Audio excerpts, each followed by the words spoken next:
নাটোরের নলডাঙ্গায় জাতীয় নাগরিক পার্টি এনসিপির পথসভা অনুষ্ঠিত হয়েছে। নাটোর জেলা প্রতিনিধি জানান, শনিবার বিকেলে নলডাঙ্গা সেতু থেকে একটি মোটরসাইকেল শোভাযাত্রা বের হয়ে পূর্ব সোনাপাতিল, পাটুল, খোলাবাড়িয়া, খাজুরা, মাধনগর সহ উপজেলার বিভিন্ন এলাকায় পথসভা করেছে নাগরিক পার্টি নেতাকর্মীরা।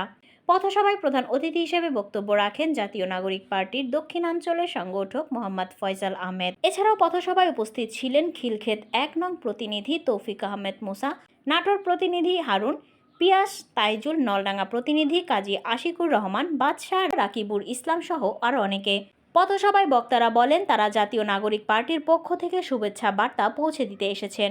এখন থেকে জনগণের জন্য নলডাঙ্গা উপজেলায় কাজ করবেন তারা। জনগণের দুর্ভোগ কমাতে ফ্যাসিস্ট আওয়ামী লীগের সিন্ডিকেট ভাঙতে হবে।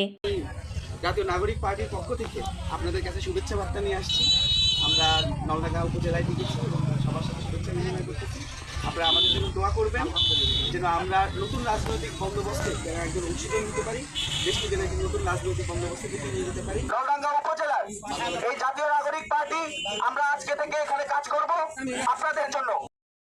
সিন্ডিকেট গঠন করেছে, এই সিন্ডিকেট আমাদেরকে ভাঙতে হবে, জনতার ক্ষমতাকে এস্টাবলিশমেন্ট করতে হবে। এখানে যদি আমরা এই সিন্ডিকেট যদি আমরা না ভাঙতে পারি, এই আওয়ামী